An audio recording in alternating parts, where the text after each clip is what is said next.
Mi novia pidió espacio y que no la contactara. Luego se fue de vacaciones con su ex.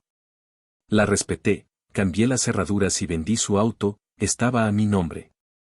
Al volver, ni su llave funcionaba ni su coche estaba. Todo comenzó con un mensaje que, siendo sincero, todavía hoy me cuesta asimilar del todo. Sofie, mi novia, me escribió algo directo y frío: necesito espacio. No me contactes por un tiempo. Así, sin explicación adicional, sin una conversación previa que lo anticipara. Y lo más duro no fue solo el mensaje, sino lo que vino después. A los pocos días, apareció en redes sociales publicando fotos de vacaciones con su ex. Pero mejor lo cuento desde el principio para que se entienda bien. Yo tengo 30 años y Sofía 28. Estuvimos juntos casi 2 años, y durante el último año vivimos en mi apartamento. No puedo decir que todo fuera perfecto, porque las últimas semanas ya se sentían distintas. Ella estaba más distante, como si algo en su interior estuviera en otro lugar. Aún así, nunca imaginé que la relación estuviera al borde del colapso. Al menos, eso era lo que yo creía. Era un martes por la noche, algo completamente normal. Yo estaba en la cocina preparando la cena cuando llegó su mensaje. Decía que todo se sentía complicado y que necesitaba espacio para pensar y resolver lo que estaba pasando. Me pidió claramente que no la contactara hasta que ella estuviera lista. Ese mensaje me cayó como un balde de agua helada. Cuando alguien habla despacio, rara vez significa algo bueno. Aún así, intenté reaccionar con madurez. Le respondí que entendía y que podía tomarse el tiempo que necesitara. Después de eso, silencio total. Y como ella pidió no contacto, decidí respetarlo. Durante los días siguientes me dediqué a limpiar el apartamento. No porque estuviera sucio, sino porque necesitaba ocupar mi mente en algo concreto.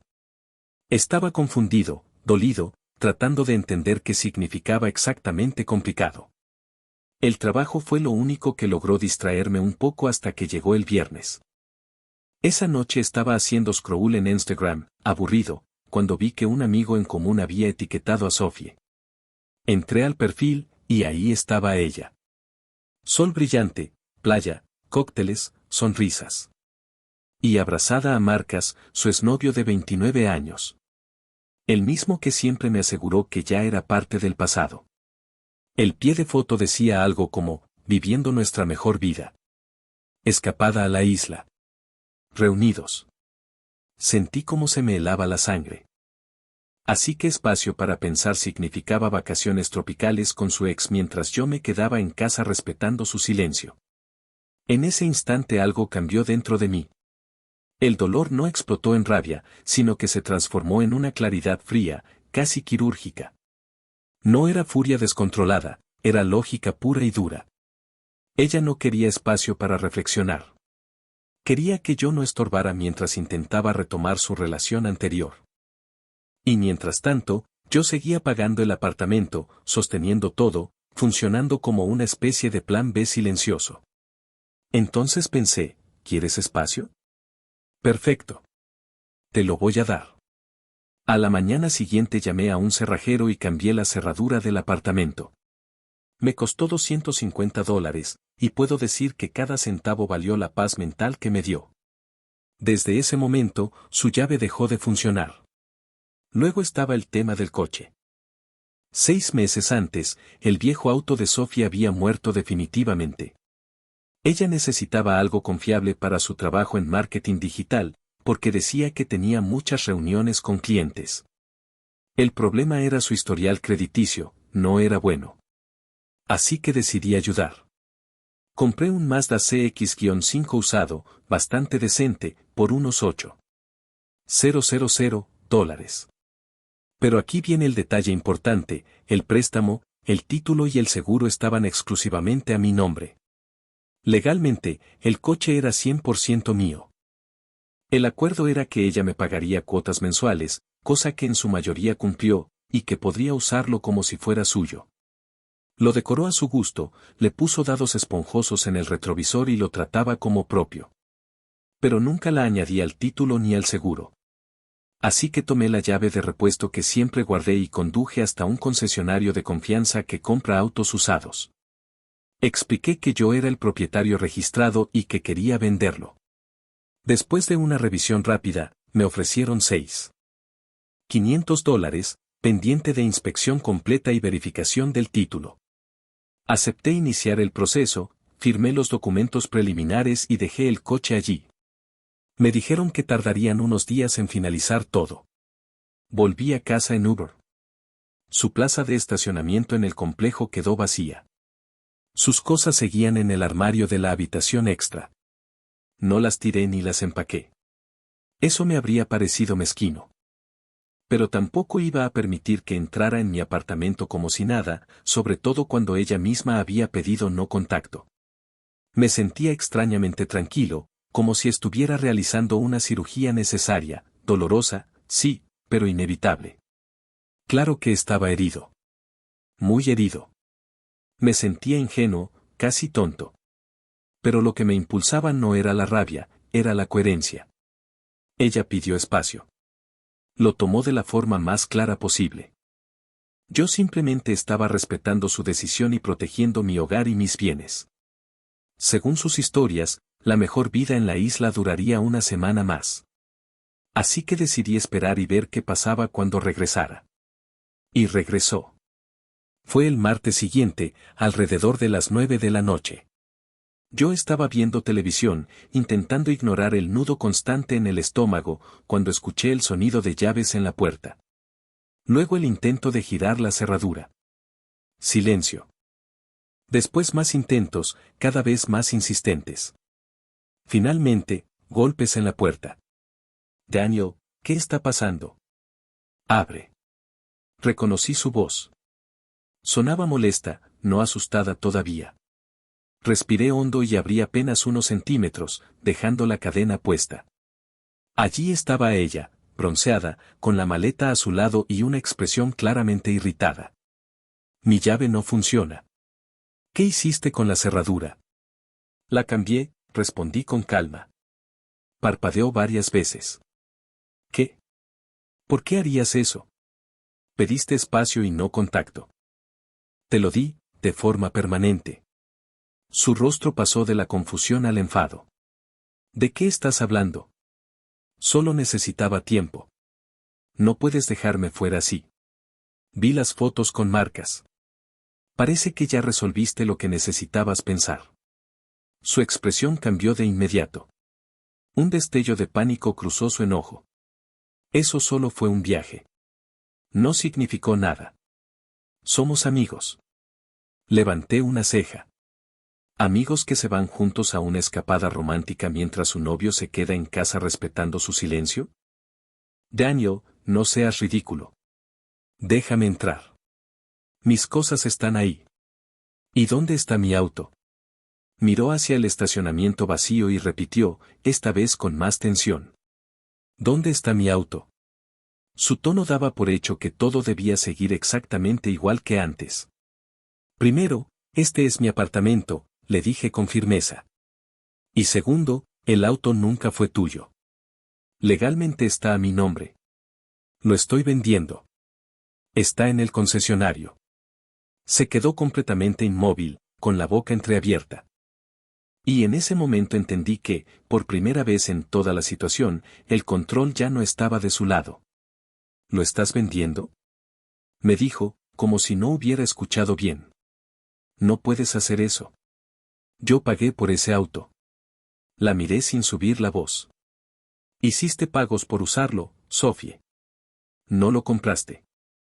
El título, el préstamo y el seguro están únicamente a mi nombre. El proceso de venta ya empezó. Su reacción fue inmediata, casi teatral. Esto es una locura. Me estás robando. Voy a llamar a la policía. Sacó el teléfono con decisión y lo levantó frente a mí, como si esperara que eso me asustara. Yo simplemente me encogí de hombros. Adelante. Llámalos. Explícales que tu exnovio cambió la cerradura de su propio apartamento después de que tú le pediste no contacto y te fuiste de vacaciones con otro ex. Y ya que estás, diles también que está vendiendo un coche que está registrado y asegurado exclusivamente a su nombre. Luego me cuentas cómo te va. El teléfono se quedó suspendido en el aire, a medio camino de su oreja. Dudó. Su expresión cambió poco a poco. El enojo seguía ahí, pero ahora había algo más oscuro. Eres una persona horrible. ¿Planeaste todo esto? La miré fijamente. ¿Yo lo planeé? Tú organizaste unas vacaciones con tu ex mientras me pedías silencio absoluto. Yo solo respeté lo que pediste y actué en consecuencia. No tienes derecho a dejarme en pausa en mi propia casa mientras decides qué hacer con tu vida. En ese momento escuché pasos detrás de ella. Desde el estacionamiento apareció su hermana, Olivia, de 26 años. Evidentemente había estado esperando abajo. ¿Qué está pasando?, preguntó. Sofía aprovechó la escena al instante. Comenzó a llorar. Cambió la cerradura. Está vendiendo mi auto. Me está echando. Olivia se giró hacia mí indignada. ¿Hablas en serio? Después de todo lo que ha hecho por ti, la echas y vendes sus cosas. Respiré hondo antes de contestar. Es mi apartamento, Olivia. Y el auto también era mío. Ella pidió no contacto y se fue de vacaciones con marcas. Puedes revisar su Instagram si quieres. Para mí, eso lo dejó todo bastante claro. Ella necesitaba espacio, replicó Olivia. Se supone que debías apoyarla, no castigarla. ¿Apoyarla mientras me engaña? No, gracias. Tomó una decisión. Ahora tiene que asumir las consecuencias. Sophie, entre lágrimas y rabia, exigió entrar de inmediato para recoger sus cosas. No esta noche, respondí con firmeza. Organiza un día y una hora. Me envías un mensaje y tendré todo listo junto a la puerta. No vas a pasar más allá del vestíbulo. No puedes imponer reglas, dijo con furia. Claro que puedo. Es mi apartamento. Son mis reglas. Tú querías no contacto.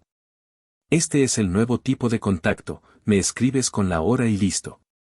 Ahora adiós. Cerré la puerta y aseguré el cerrojo. Las manos me temblaban un poco, pero no era miedo. Era una mezcla intensa de adrenalina, dolor acumulado y, sorprendentemente, alivio. Durante unos 5 minutos más escuché gritos afuera. Sofía alterada, Olivia intentando calmarla mientras también alimentaba el conflicto. Finalmente, se fueron. Horas después llegó un mensaje. No era de Sofía, sino desde el teléfono de Olivia. Sofía necesita sus cosas mañana a las 10 de la mañana. Estate listo. Ni un por favor, ni un gracias. Solo una orden. Respondí de forma simple, está bien. Esa noche empaqué todo. Ropa, artículos de baño, libros, objetos decorativos, cualquier cosa que encontrara que fuera suya. Lo fui colocando cuidadosamente junto a la puerta. De alguna manera, ese proceso fue liberador. Era como cerrar físicamente un capítulo que llevaba tiempo roto. Mientras tanto, más tarde esa semana, el concesionario me llamó. Creo que fue el jueves. La inspección estaba completa. La oferta final quedó en $350, un pequeño ajuste por el desgaste de los neumáticos. El viernes fui en persona, firmé la transferencia definitiva del título y recibí el cheque. Lo deposité ese mismo día. No era solo el dinero. Era la sensación de cierre. Un capítulo caro y emocionalmente agotador que por fin quedaba atrás. Al día siguiente tocaba la recogida de sus cosas. Sabía que habría drama, y no me equivoqué. El miércoles, exactamente a las 10 en punto, tocaron la puerta. No era Sofía. Eran Olivia y su madre, Linda. Según ellas, Sofía estaba en el auto porque estaba demasiado afectada para verme. Claro. Linda comenzó casi de inmediato, con lágrimas en los ojos, o al menos algo que se parecía a lágrimas. Daniel, ¿cómo pudiste hacerle esto? Después de 2 años, ella te ama. La miré sin alterarme. Aparentemente no lo suficiente como para no irse de vacaciones con su ex mientras me pedía espacio. Fue un error, dijo Linda. Estaba confundida. Deberías perdonarla, y vender su auto fue cruel. Lo necesita para trabajar. Era mi auto. Legalmente mío. Y su confusión fue una traición. Las decisiones tienen consecuencias. Además, el coche ya está vendido. Abrí un poco más la puerta para que vieran las cajas apiladas en el vestíbulo. Aquí están todas sus cosas. Llévenselas y asegúrense de no dejar nada, porque esta es la única oportunidad. Linda frunció el ceño. Necesitamos revisar los armarios, el baño. No puede simplemente dejarnos esto y ya. Empaqué todo lo que encontré. No van a entrar más allá de aquí. No seas irracional, Daniel. Si algo se me olvidó, es una lástima. Yo me quedo aquí. Ustedes se llevan las cajas. Ese es el trato. Era evidente que querían entrar, quizá para discutir más o buscar algo que luego pudieran decir que me quedé. Pero no iba a permitirlo. Entre murmullos y quejas empezaron a cargar las cajas. Les tomó 3 viajes. Durante todo el proceso, Linda no dejó de hablar. Me llamó insensible, dijo que Sofía estaba devastada, que le debía dinero por el coche. Yo apenas respondía. Repetía lo mismo una y otra vez. Era mi coche. Parecía un disco rayado, pero era la verdad. Cuando finalmente se fueron, pensé que todo había terminado. Me equivoqué. Los mensajes comenzaron poco después. Esta vez sí eran de Sofía. Oscilaban entre 2 extremos completamente opuestos. Primero venían las disculpas cargadas de lágrimas. Te extraño. Cometí un error enorme. Por favor, vuelve conmigo. Y minutos después, los mensajes cambiaban de tono. Me debes dinero por el coche. Ese era mi dinero. Te voy a llevar a un tribunal de pequeñas reclamaciones. Ignoré por completo los mensajes emocionales. A las amenazas financieras respondí una sola vez. Sofía, el coche era legalmente mío. El título, el préstamo y el seguro estaban a mi nombre. Tus pagos fueron por el uso durante el tiempo que lo condujiste. Considéralo como alquiler. Nada más. Después de eso, bloqueé su número. También bloqueé a Olivia y a Linda. Pensé que con eso bastaría. Pero la historia todavía no había terminado. Poco tiempo después empezaron a escribirme algunos amigos en común. Personas que, siendo sincero, conocía más por ella que por mí. Y ahí entendí que la versión que estaba circulando no era precisamente la mía. Los mensajes que empezaron a llegar tenían todos el mismo tono, acusador. Oye, escuché lo que le hiciste a Sofía. Fue bastante frío vender su coche así.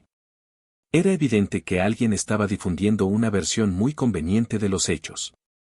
En esa historia yo era el villano despechado que la había echado de casa y le había quitado su auto por pura maldad. Curiosamente, la parte de las vacaciones con marcas parecía haber desaparecido por completo del relato. A unos pocos que consideré razonables les expliqué todo con calma. Les mostré el mensaje donde ella pedía no contacto. Les enseñé las fotos públicas con su ex. Les aclaré que el coche estaba legal y completamente a mi nombre. No adorné nada. Simplemente conté lo que había pasado, tal cual. Al resto los dejé pensar lo que quisieran. Las reacciones fueron variadas. Algunos entendieron perfectamente cuando escucharon mi versión. Otros prefirieron quedarse con la historia más dramática que Sofía estaba difundiendo.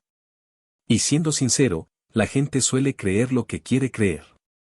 Eso no está bajo mi control. Lo que sí me sorprendió fue lo que ocurrió después.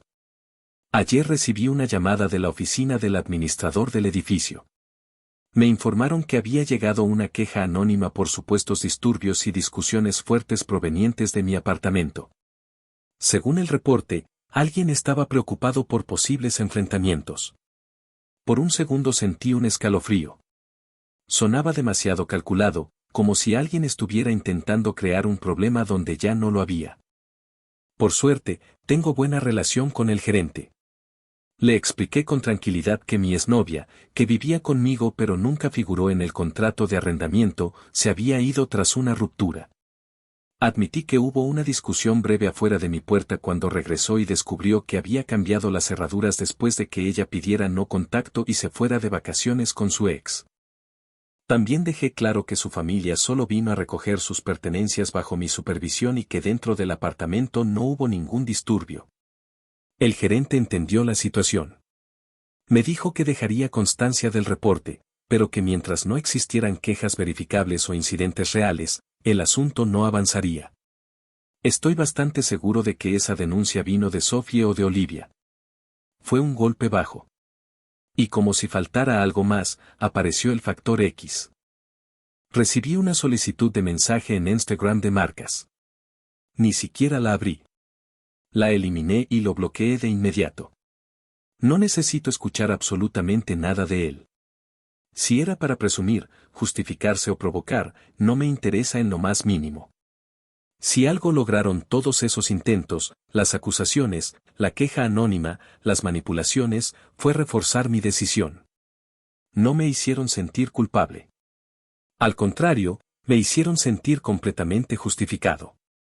Esto ya no era simplemente un error que Sofía había cometido. Era una demostración clara de quién es ella y del tipo de personas que la rodean. Olivia, Linda, todos facilitando la narrativa de víctima. Yo no ejecuté ningún gran plan de venganza. Simplemente dejé que la realidad siguiera su curso. El apartamento está seguro y vuelve a ser solo mío. La queja no prosperó. El coche está vendido y el dinero depositado en mi cuenta. Sus pertenencias ya no están aquí. Y la comunicación está bloqueada por todos los medios. Por precaución, consulté brevemente con un abogado. Quería asegurarme de que no hubiera ningún punto débil. Confirmó que mi posición legal respecto al coche y al apartamento era sólida. También me dijo que, si continuaban las amenazas o el acoso, podía enviar sin problema una carta formal de cese y desistimiento. Lo que más me decepcionó fue ver hasta dónde estaban dispuestas a llegar. ¿De verdad pensaban que podían intimidarme o manipularme para volver a la situación cómoda que Sofía misma destruyó? No funciona así. Ahora mi enfoque es otro, limpiar el desorden emocional que quedó. Duele aceptar que alguien con quien compartiste casa, planes y casi 2 años de vida sea capaz de actuar con ese nivel de engaño y arrogancia. Pero prefiero saberlo ahora y no más adelante, cuando el daño hubiera sido mayor. Actualización final. Han pasado aproximadamente 2 meses desde que Sofía regresó de su viaje para pensar con Marcas. Todo se ha calmado bastante, en gran parte porque dejé de alimentar el drama después de la última confrontación. La campaña para pintarme como el villano duró un tiempo. Perdí algunos amigos en común, sobre todo los que apenas me conocían y se quedaron con la versión más emocional. Y, honestamente, fue una buena depuración. Si alguien toma partido sin escuchar ambas versiones, no es alguien que necesite en mi vida. Mis amigos de verdad, los que me conocían desde antes de Sofía, estuvieron ahí. Escucharon todo, vieron las pruebas y me apoyaron al 100%. Sofía intentó escalar el asunto por la vía legal. Recibí una carta bastante amenazante de un abogado barato, claramente improvisada. Exigían $10,000 por sus supuestas contribuciones al coche y por daño emocional. La carta estaba llena de errores y argumentos débiles. Mi respuesta fue simple. El abogado que yo había consultado envió una carta formal, directa y sin rodeos. Adjuntó copias del título del coche, el contrato del préstamo y la póliza de seguro. Todo exclusivamente a mi nombre. También explicó que los pagos realizados por Sofía correspondían al uso del vehículo durante el tiempo que lo condujo. Básicamente, alquiler. Incluso mencionó que, si se calculaba el uso por millaje según tarifas estándar, técnicamente ella habría debido dinero. Era más una forma de dejar claro el punto que otra cosa, pero funcionó. Además, adjuntamos copia del mensaje original donde ella pedía espacio y no contacto, junto con capturas de pantalla de sus fotos públicas de vacaciones con Marcas, con fecha y hora visibles. La carta terminaba con una advertencia clara: cualquier reclamo infundado adicional o intento de acoso daría lugar a una orden de restricción y a la reclamación de honorarios legales. Después de eso, silencio absoluto. Supongo que su abogado le explicó que no tenía ningún caso. Y pagar una batalla legal real nunca fue una opción para ella, especialmente sin mi apoyo financiero. Por terceros me enteré de lo que ocurrió después. Sophie se fue a vivir con Olivia por un tiempo. Según me contaron, eso empezó a generar tensiones rápidamente, porque Sophie esperaba que su hermana prácticamente financiara su estilo de vida sin que ella hiciera demasiado esfuerzo. Nada sorprendente, la verdad. Marcas, como era totalmente previsible, desapareció en cuanto terminaron las vacaciones y se apagó la fantasía. No estaba interesado en hacerse cargo del caos que venía detrás. Para él fue solo una escapada divertida, unos días de playa, fotos bonitas y ya está.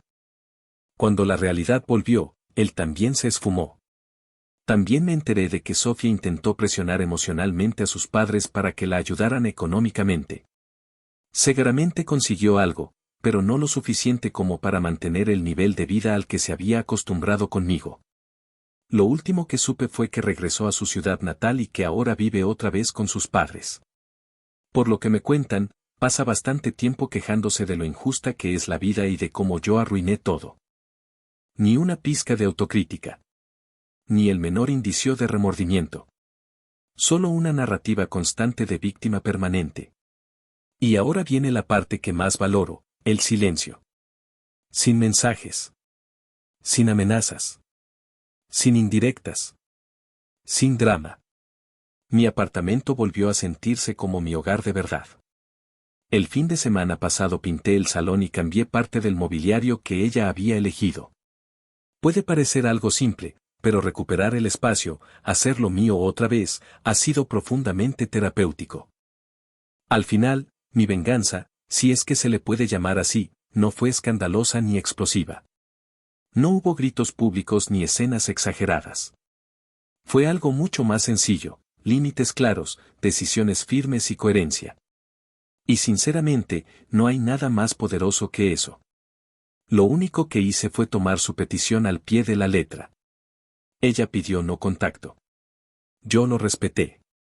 Dejé que las consecuencias naturales de sus decisiones siguieran su curso sin interferir. Quería espacio. Terminó teniendo todo el espacio del mundo. Eligió priorizar una aventura con su ex. Entonces tuvo que afrontar sola lo que vino después. Durante mucho tiempo dio por hecho mi apoyo, mi apartamento y el coche. Lo veía como un paquete permanente, como si todo estuviera garantizado sin importar lo que hiciera. Pero esas cosas se sostenían sobre una base muy concreta, la confianza. En el momento en que rompió esa confianza, todo lo demás se vino abajo. El coche que ella consideraba suyo, su pequeño símbolo de estatus, su aparente independencia, dejó de estar disponible. Y sí, lo admito, venderlo mientras ella estaba bronceándose en la playa con otro tipo tuvo una ironía bastante fuerte. No voy a fingir que no hubo una parte de mí que sintió satisfacción. Ese espacio de estacionamiento vacío cuando regresó fue casi poético. Una consecuencia visible, tangible, imposible de ignorar. No solo perdió una relación. Perdió la comodidad que daba por sentada. Perdió la estabilidad que yo sostenía en silencio. Claro que todo esto me afectó emocionalmente. No fue fácil procesar la traición. Me llevó tiempo aceptar que alguien a quien apoyé tanto pudiera actuar con ese nivel de egoísmo y arrogancia. Pero en lugar de reaccionar desde la rabia, decidí actuar desde la lógica. Me protegí. Puse límites. Me negué a ser el hombre que espera pacientemente mientras lo mantienen como plan de respaldo. Ella creyó que podía jugar a dos bandas. Pensó que podía dejarme en pausa mientras comprobaba si su pasado le ofrecía algo mejor. Supuso que yo seguiría disponible, financiando la estabilidad mientras ella experimentaba. Se equivocó. Calculó mal. Y cuando la realidad la alcanzó, su arrogancia no pudo salvarla. Lo más satisfactorio de todo no fue el conflicto ni el drama. Fue ver que las consecuencias fueron directas y proporcionales a sus decisiones. Nada exagerado. Nada desmedido. Nada vengativo. Solo la lógica funcionando. Y, siendo completamente honesto, fue lo mejor que pudo pasar. Deshacerme de Sophie fue doloroso al principio, pero terminó siendo una liberación necesaria. Ahora mi casa es mía. Mi tranquilidad es mía. Y mi dignidad también.